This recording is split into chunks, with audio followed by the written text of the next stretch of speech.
Hi everyone, so I've got a bit of a challenging card for Sunday. Okay, now on Friday I showed you how to make this card, which we'll just open it out, which was a triple concertina tower card with apertures. Okay, so this is the one I showed you on Friday how to make. However, as I said in the video, you could go ahead and extend it and put extra ones on either side. Okay, so that was the one I made, and then I went off and made this one in my craft class that I do. This is obviously for a guy. So then it got me thinking, because one of my ladies said about doing a hexagonal one, but I was trying to figure out how to do a hexagonal one, and I just thought it wouldn't fold flat like this, because you need it to have the fold here at the front in order for it to fold down like that to concertina. And so it needs to have something that has a fold at the front. So I was like, well, if I double this and do an octagonal one, then it would fold. So I spent quite a lot of time trying to figure it out. And I came up with this one. Bear with, it's not going to be quite the same on here as it is if I stand it up properly. But anyway, you pull it out and there you have an octagonal. Now obviously it's lying flat, so this would normally be dangling like that. But this is, I present to you, extended octagonal concertina tower card with apertures. What a mouthful, what a card. Oh my goodness gracious me. I sent this to my craft class and they were like, whoa, that's a step too far. So, this is not for the faint-hearted. This is for those of you who like a challenge. Okay, so this is going to be rather in-depth. Now, you could hang things from all of these apertures. However, I really do not like just attaching hanging things. I don't know, I just don't like it. If you can see on here, I've actually done it at a bit of a V, because then at least it kind of stays there. But I find whenever I do hanging things, I always twizzle around. You end up seeing the back, you end up seeing the side, you see everything apart from the bit you actually want to see. So for that reason, I kind of avoid them, but I couldn't see any other way around it for this. You can't really do acetate because the fold's here. It would mean you'd have to have your acetate folded as well, which I didn't really want. So yeah, so we've gone for like blank apertures there and something hanging here. I could probably put hanging on the others if I actually put a mind to it, but I really just can't do it. So the papers that I've used are the first edition Trimcraft Bloom and Wonder papers. That's what I've used for this card. And then I've just used some embellishments that I already had. Okay, so we're going to have a go. So that's very satisfying, that is, folding that up like that. So that fits into a 5x7 envelope. I mean, obviously you've got a bit of a wodge there. But to be honest, you know, it's one of them cards that, to be honest, I would probably send by hand. But you'd have to probably pay. In England, you probably have to do a large letter for that. But it's a nice card, so I think it's worth it. So today I'm actually using a slightly thicker card, because I find with this one, this is a very flimsy card, very flimsy, because I didn't want, with all those layers, I didn't want it too thick. So today I'm going for a 240 GSM card, and we will see how it turns out. I'm not promising anything. I think it's going to be very thick, but I am using papers rather than, these are 200 GSM pattern papers, and the ones I'm going to be using are more like 140, so I reckon we might be okay. So we're going to give it a go. Okay, so you're going to need very similar pieces to the card we did on Friday. However, I've discovered there's an easier way of doing it than the way I did that first octagonal card. So what you're going to need, this is what I would advise that you do. You're going to need one piece that is 10.5, so I'm going to start with some more, 7 inches by 10.5 inches.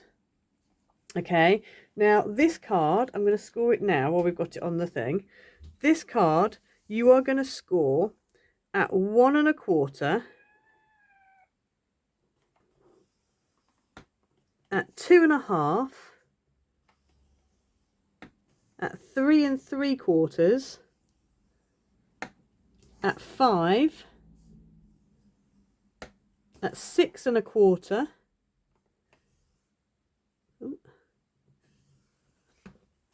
and at 7.5, 8 3/4, and at 10. Please excuse that one there, went a bit wrong. I did 6 1/8 instead. Okay, so you're doing 1, oh, I've done it here as well. 1 1/4.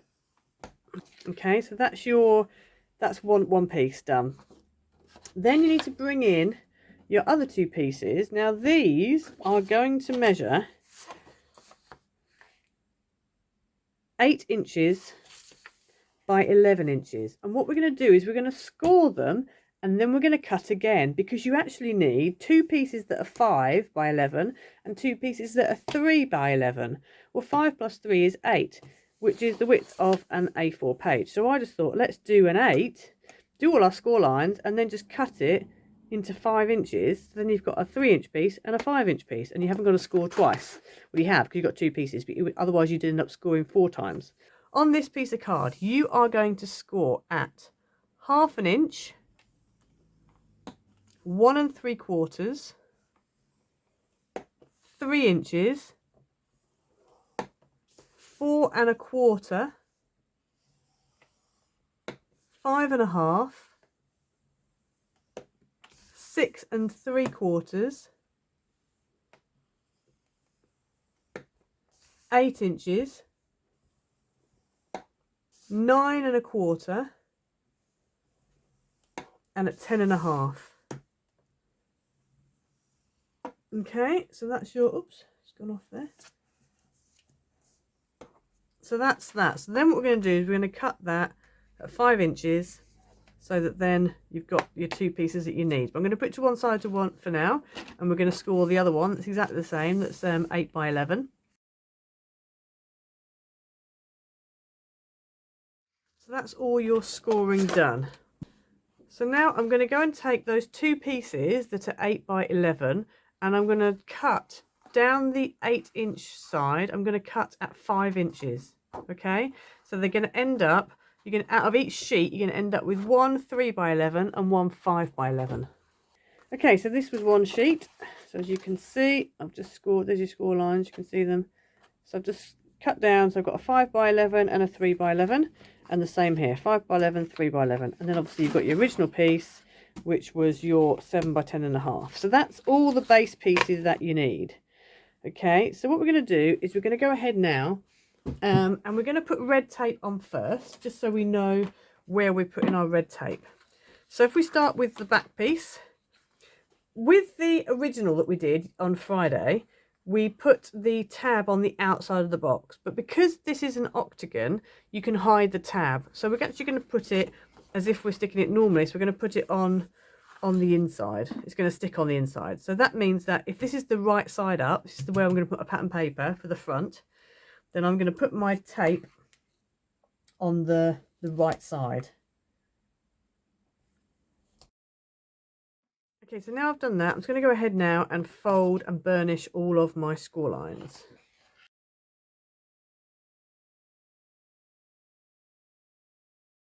Okay, so that's what you should end up with. So as you can see, we've put, because of where we've put the tape, that then can stick inside there like that.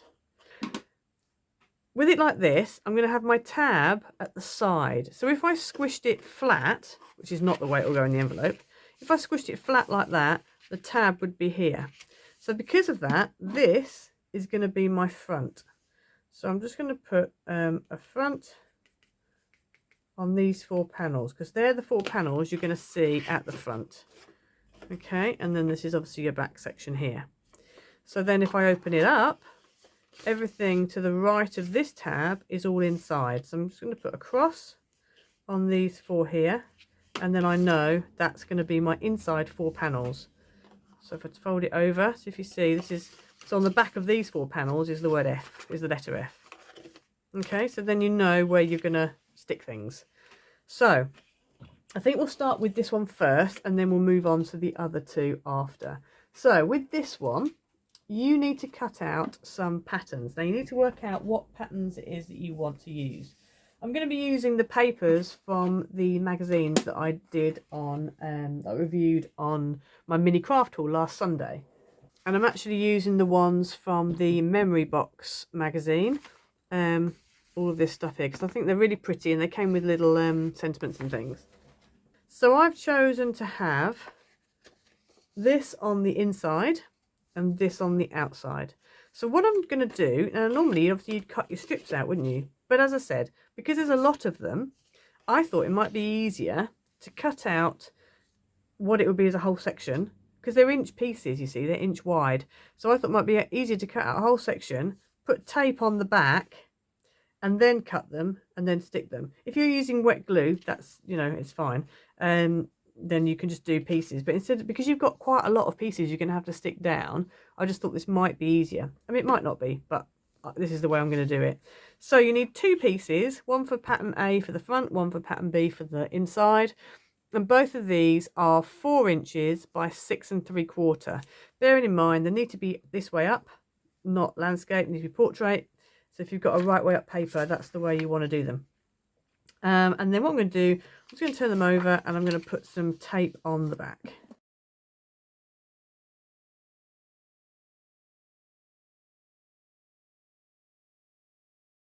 Okay, so I've gone ahead and stuck my tape on the back. That's quite a lot of tape, I know, but there we go. And then we're going to cut these into 1-inch strips. So you should have 4 1-inch strips. So 4 strips that are 1 inch by 6 3/4. Okay, so I've cut them out and I've actually tried to make sure that the pattern continues.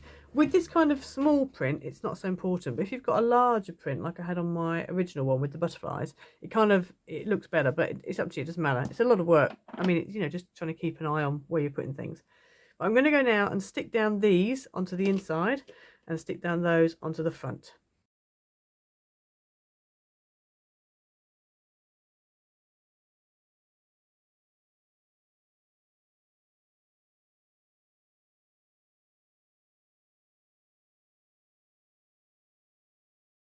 Okay, so I've stuck the ones on the front and I've stuck the ones on the inside. So now we need to go ahead and cut out our aperture. So on my original one, I used, the one I did on Friday, I used ovals. But for this, because it's quite narrow, I've actually decided to have a go with some squares. So I've got these squares and I've put them on their angle to make them into diamonds. And I'm going to run them through and see. Well, I know they look okay because I've done it before with the one you saw at the beginning of the video. So I'm just going to go and attach this on. Again, making sure we only attach it on the inside of the die, which then means that if it does tear, because you've got a bit of a, and obviously it depends on the thickness of your card, but if it does tear, then at least you're only tearing that inside square. I might use that square on a card. I've got quite a few of these now, these little die cut aperture things. But if it tears, it's not the end of the world. So I'm going to go through and run this through now. Okay, so I've die cut that out, so I'm just going to take this out of here. So that's your aperture cut out of that one. So now we can go ahead and, right, we're not going to actually stick it together just yet because I really want to put the hangy thing in first. Because trying to put it in afterwards is a real pain. So, but one thing we do before we're going to do that is just, if you lay it like flat like that, you will notice that a little bit of your tab, you can see it through the window. So what you're going to do is just going to get a pen or something or other. Now obviously using red tape, so you've got that red tape on there. We're just kind of press down and make a little, or pokey tool or whatever, just make sure you don't go too far down. And just make a little, as you can see, a little indent in your tape. And then you're going to take your scissors and you're just going to cut just slightly outside of that indent and just cut that little V out. Or, you know, I mean, if you're using another die, you might discover that it's fine and you don't actually encroach upon where the tab is. But because of the width of my die, it has. So, yeah. So now I know when I've shut that up, you don't see any of the tab through the window. But it's just something to check for, just in case, like me, you've ended up with that. Right, so now we're going to add in our little sentiment. So I'm using the Hello Spring. So now what I want to do is I'm going to go ahead and punch a hole in this and then hang it from here. I'd rather hang it now, like I said, than afterwards because I do feel that it's more difficult. So I'm just going to go ahead now and made a mark where the centre is. And this is the other thing, if you sit it nice and easily like that, I know left and right is central and I can use that score line to see where my centre is, so that really helps. So we're now going to go ahead and I'm going to cut, make a little mark, lost me, there it is, lost my mark, and I'm going to string it up.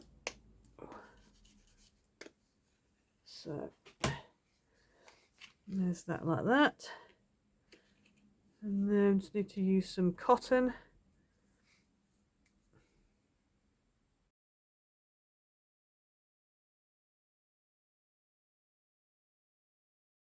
Okay, so what I'm going to do is I'm going to do what I did on the original one that I showed you at the beginning. I'm going to put it so that they kind of, instead of just being just straight down the middle, they actually go as a V, because I find it kind of holds it better. But in order to do that, I just need to flip this round like that, turn this over, lay it into place, and then I'm just going to put a little bit of red tape on there, stick it in, and then I'm just going to put sellotape over the top. Not the most advanced way of doing it, but it kind of works, so we're going to go for it.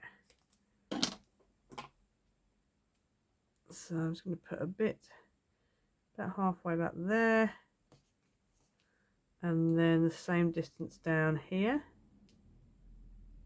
like that. I'm going to take these off.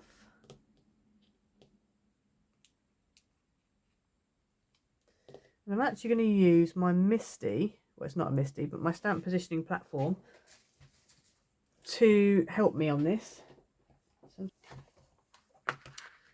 So I'm just going to put that in there like that. And then, if I can take that off for a second, like that. Now this is already sticky. I'm just going to put this on here. I'm going to take my sentiment, line it up so it's central, and I'm just going to stick a magnet on top of it so it doesn't move anywhere. And then what I can do is I can take these two and I can just get it so that it's kind of, hopefully, in the right place. Okay, let's just have a look, see if it hangs all right. It does, but it hangs the other way. So it's actually hanging, so that's at the front. So that's fine. What I'll do is I'll just stamp something on the front of there and have the header spring at the back. That's fine. I knew it was going to do something like that because this is why I don't do hanging. It always does this kind of thing. Right, so let me just hold it down again.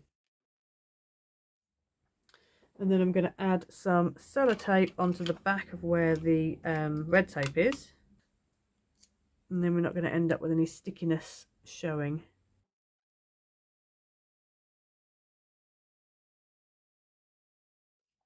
Okay, so let me just turn that round.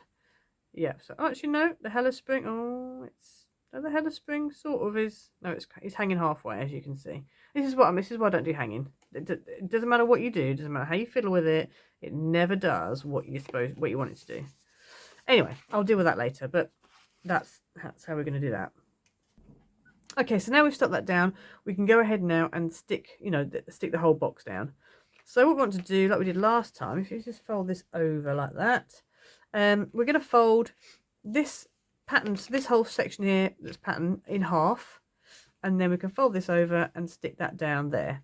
Okay, because that's the way it is going to stick in the envelope. So that's the way it's going to fold in the envelope. So that's why we need to stick it down like that. So we stick it down like that, and so there is your first octagonal tower. Now you might just need to have a bit of a play with the folds, just so they kind of know where to go. But that is your octagonal tower. So if I just turn it the right way up so you can see it, I'm going to hold it so that's sort of where it should hang. So there we go. So we can put that to one side now because we've done with that one. So next we're going to bring in our other pieces. So these are the 5x11 and the 3x11. Okay, so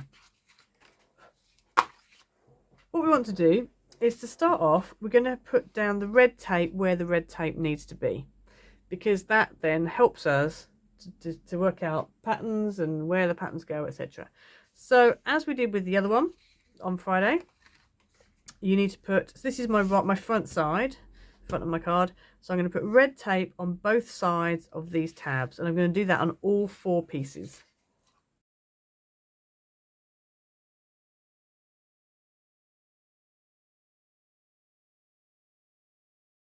Okay, so that's all your pieces done. So you've done the 2 5x11s and the 2 3x11s.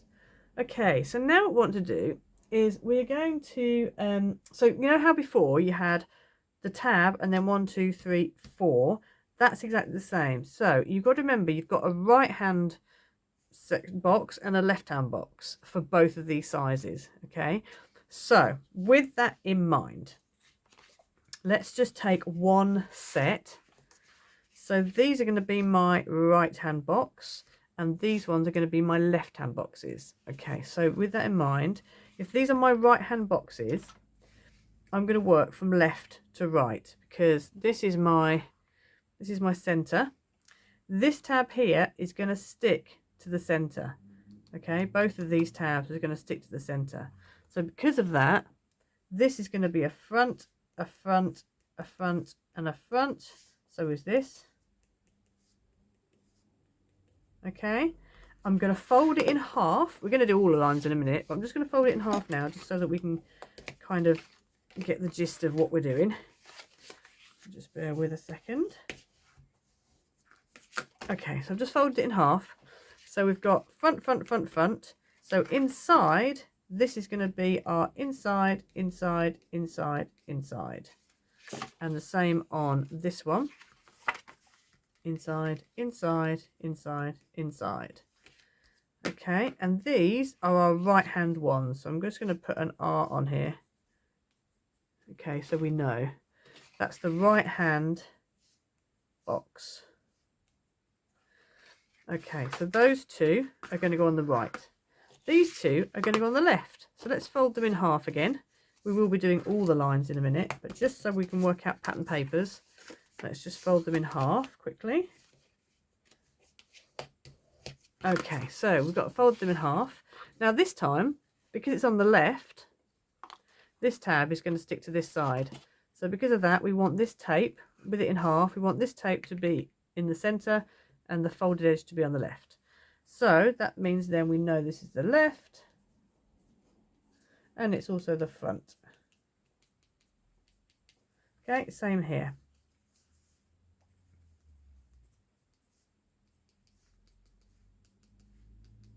Okay, and then the inside, we know that these are the ones we need to put the pattern paper on the inside.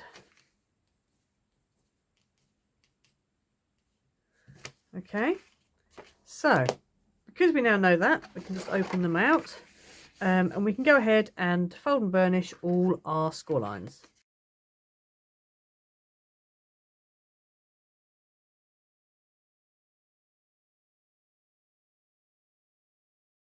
Okay, so I've gone ahead and done that, folded them all up. So I'm just going to deal with one side. So I'm going to deal with the right hand side for now. So take your right hand side and I'm going to deal with I'm going to tell you what you need for your patterns. So you need, again, you need to decide what you're going to do for the front and what you're going to do for the inside. So I've decided to go, like I did with the one I showed you at the beginning, I've decided to go for the same front and inside pattern with the little ones as I did with the middle. And then this intermediate size, I've gone with a different pattern. So this is going to be for my front and for my inside. And then this is going to be for my front and for my inside. So I've done the same thing I did before. I've cut one big panel, which will be cut up into 1-inch strips. One big panel, which is going to cut in 1-inch strips, and the same for this one. So then I can put tape on the back of it. So these measure 4 inches wide by 2 3/4 inches high. So you need 2 of those, one for the front, one. Well, you need 2 in total of the front and 2 for the back because you've obviously got them either side of the centre. And then the bigger pieces, again, you need 2. You need 2 that are 4 inches, so it should be that around 4 inches by 4 3/4 inches. Okay, so that's for the front, that's for the inside. I've got the same again on the other one. So I've got 2 pieces of this and 2 pieces of that, 2 pieces of this and 2 pieces of that. So I'm now going to go ahead, put tape on the back of these and then cut them into 1-inch strips. And you need to make sure that these intermediate ones, the 4-inch width, wherever the 4-inch width is, that is what you're going to be cutting down. So you're cutting the 4-inch width into 4 1-inch strips. Okay, so whichever one, so this one it's landscape, that one it's portrait. Okay, so just need to remember that. So I'm going to go ahead now and tape the back of these these 4 rather. I'm going to put tape on the back of these, and then I'm going to cut them up in my trimmer.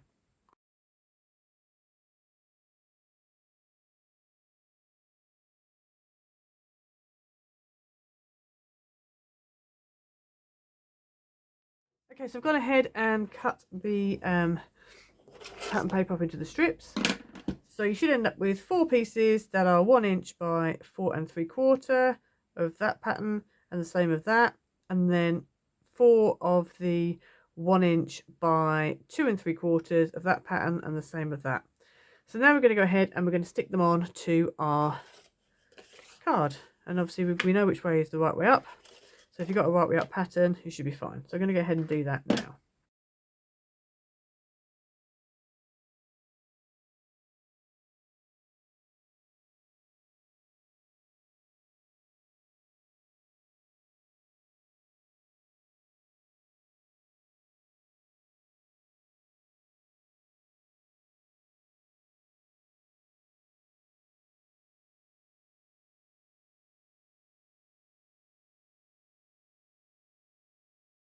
Okay, so that's those 2 done. So that's that one.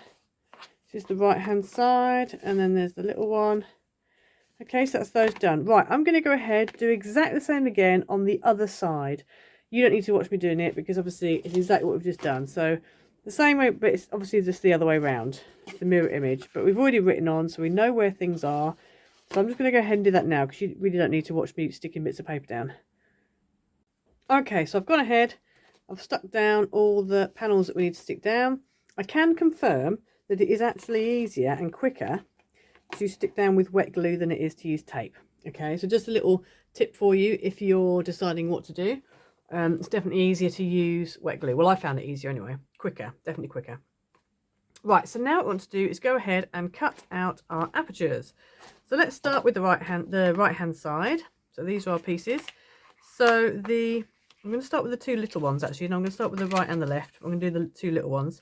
So these I've decided again to go with squares, or diamonds, because I'm putting them on their side. So I've got some little nesting square, and that's going to go on there like that.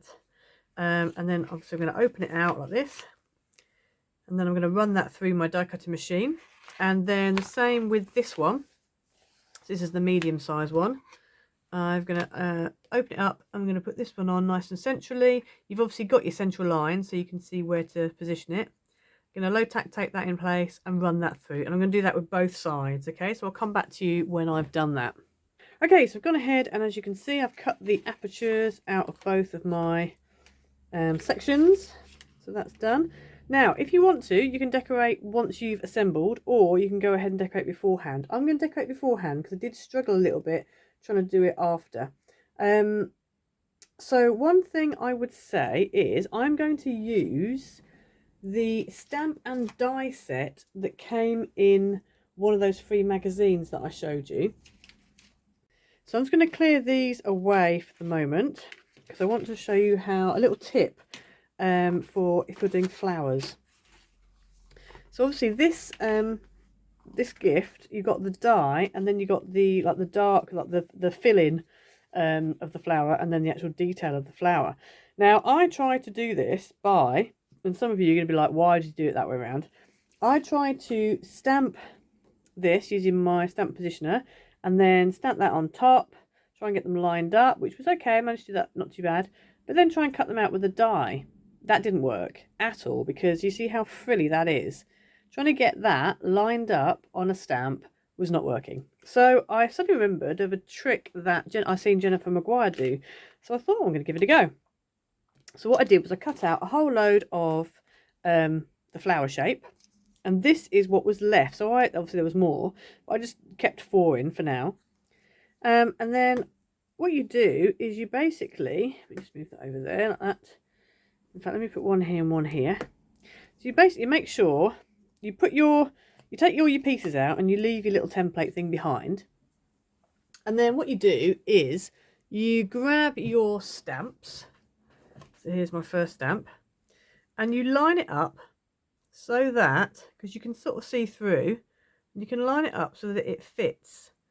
And then use the other one as well, so the detail one. So I'm just going to put that one in. I had it all lined up, but I've just taken it out so you can see how I did it. So I've lined them both up in the places where they need to be. So you can see around the stamp roughly where it should be. There's a few little gaps there, but I think that's okay. So then what we do is we close the door, pick up the stamps, and now we take our cutouts and we stick them back into the die cut hole. Now you don't really need any kind of tape on the back. You can if you want to. You can put a little bit of you know, like repositionable tape if you want, and just make it a double-sided. I'm going to put that back in like that, and then I'm going to take my ink pads, and I'm using these Colourbox chalk inks. Discovered that the rose coral is quite nice for the background bit, and the rouge is quite nice for the front bit. So yeah, so the rose coral. So I'm going to go ahead and ink up my backgroundy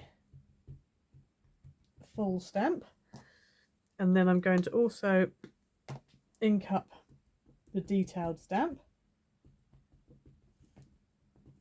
like that. Bring them over, give them a good press down, make sure that they're well inked, very carefully bring them up. They shouldn't move out the way, and as you can see, they're pretty much perfect. I was so pleased when I discovered this. And so now what we need to do is we just literally take this out. So because I've done a detail at the bottom and a thingy bob at the top, a background at the top, I'm just going to carefully take that out. Careful we don't smudge it. Take that out. I've lined this up so it's, you know, top and bottom, so even if it did move it wouldn't matter. Then we're going to reposition this back into the bottom, and the one that was at the bottom is going to go at the top. So I'm going to put that in there like that. Then we're going to re-ink again. So I may as well start with this detail one since I've got that ink ready. Let's pop that in. There we go. And this one here. And then give it a good stamp. Just put that back on.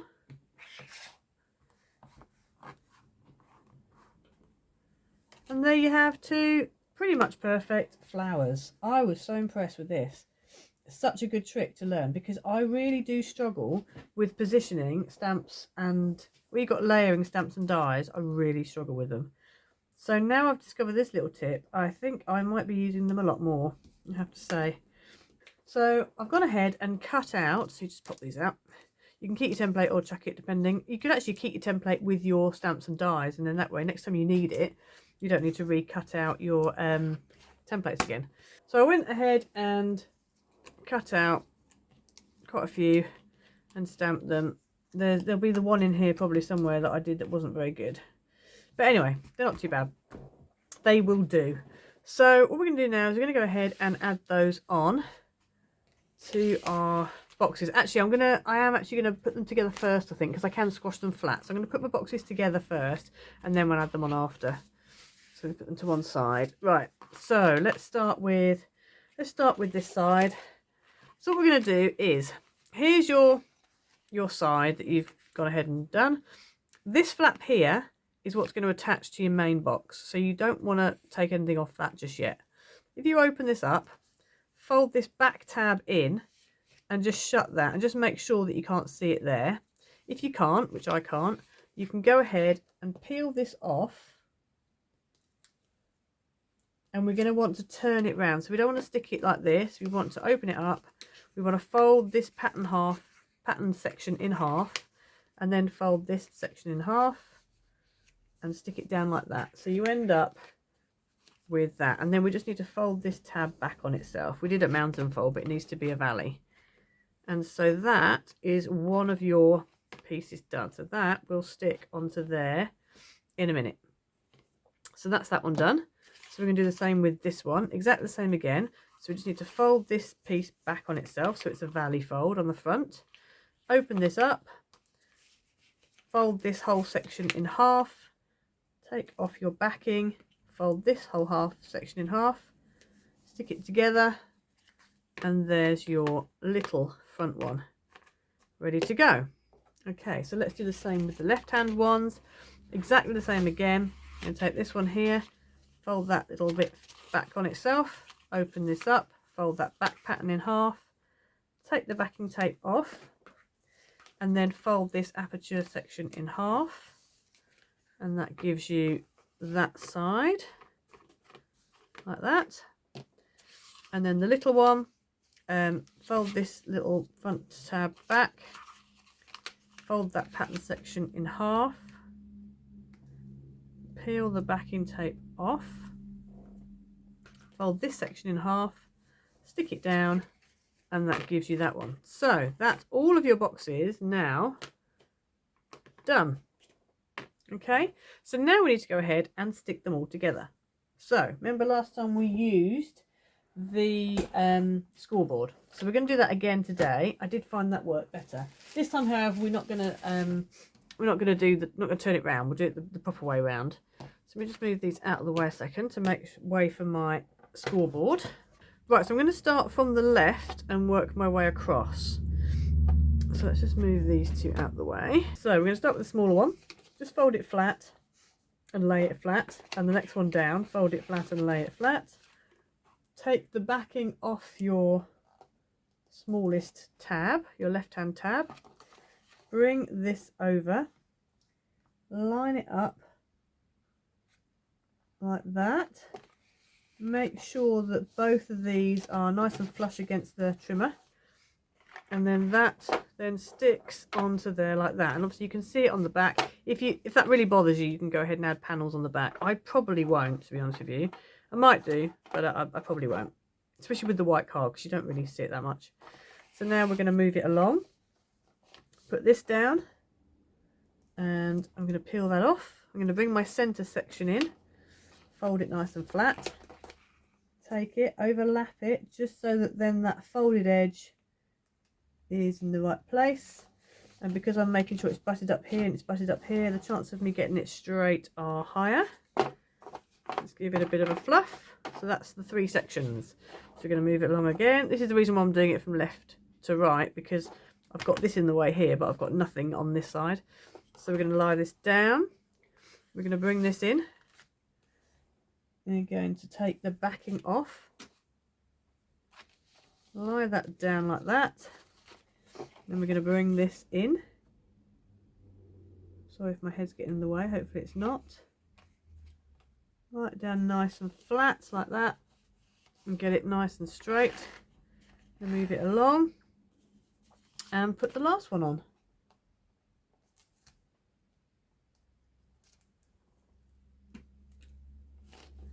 Okay, so we lay it down nice and straight, bring this one in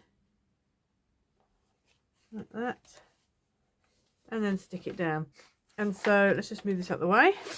And so there you have, I don't know if you can see all of that. Oh yeah, you can. There you have a flattened version of your card. So what we're going to do is I'm just going to fold it up as it will be in the envelope like that. Give it a bit of a squash. So the recipient will take that out of the envelope, and you just open it up and it makes that. So now what we can do is go ahead and decorate. So as I said, I'm going to use these flowers. You can have things dangling down if you want to. I just really can't be bothered to do that. So when you're sticking your dangly bits, your decorations on, just be mindful, as I said before, about it going over. So when it's in half like this, just be mindful that you haven't got bits that really stick out. You want it to be, to make sure that they're in, so they don't go past this line. If it helps, you could bring your scoreboard into place and line that up with one of the edges, so that then, you know, you never go over. So I'm going to go ahead now, I'm going to speed it up, I'm just going to add all my little bits and bobs on.